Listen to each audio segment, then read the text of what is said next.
service de ce bel édifice fait la fierté des citadins de la ville de Yaoundé, des populations de la Liquié et même de tout le Cameroun.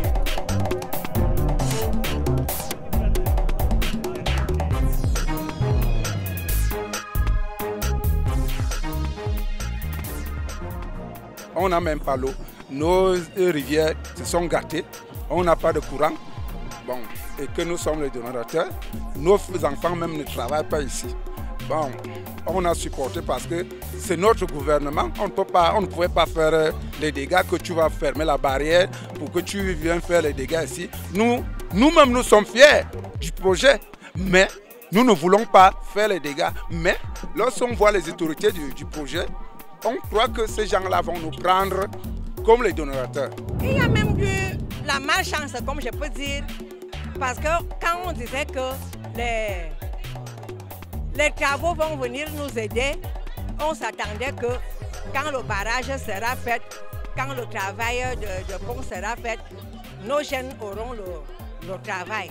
Malheureusement, les gens venaient de gauche à droite sans prendre les enfants du village. Je souhaite vraiment que cela se fasse. Nous avons des enfants, il est vrai peut-être c'est pas seulement l'école qui fait de l'homme, c'est lui qu'il faut dans la vie, mais nos enfants, quand peut-être même ils ne trouvent pas une place ne serait-ce que pour le manœuvrage, c'est vraiment pas du tout bien et nous souhaitons vraiment que Paipis regarde nos enfants.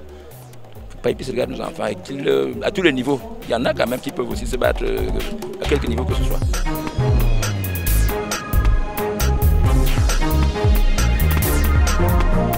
J'ai un champ de cacao que c'est ça qui me fait vivre. J'ai 7 enfants auxquels ce champ-là, le premier camp, il y a eu le carnivore comme ça, cela s'est cassé. Quand l'eau sort du camp, ça entre là-bas comme une rivière. Il y a encore le mur là-bas de l'autre camp. L'eau sortait là-bas très fort, ça a cassé le mur. Et quand l'eau là, l'autre s'amène, ça se mélange. Ça a donné même une route dans mon champ. Et tandis que je n'ai plus autre chose à faire, le peu que j'avais là, ils ont tout pris.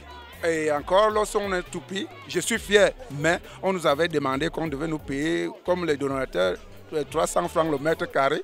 Même rien à donner.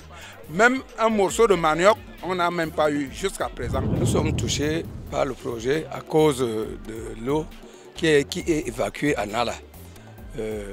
Donc, l'eau purifiée, on envoie ça à Nala et ça nous commet les dégâts au niveau de nos plantations cacaoyères. Ça commet assez de dégâts.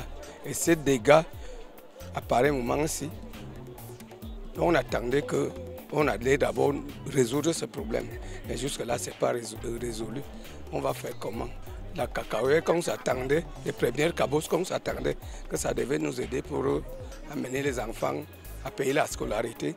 Ces caveaux sont totalement pourris à cause de l'inondation d'eau.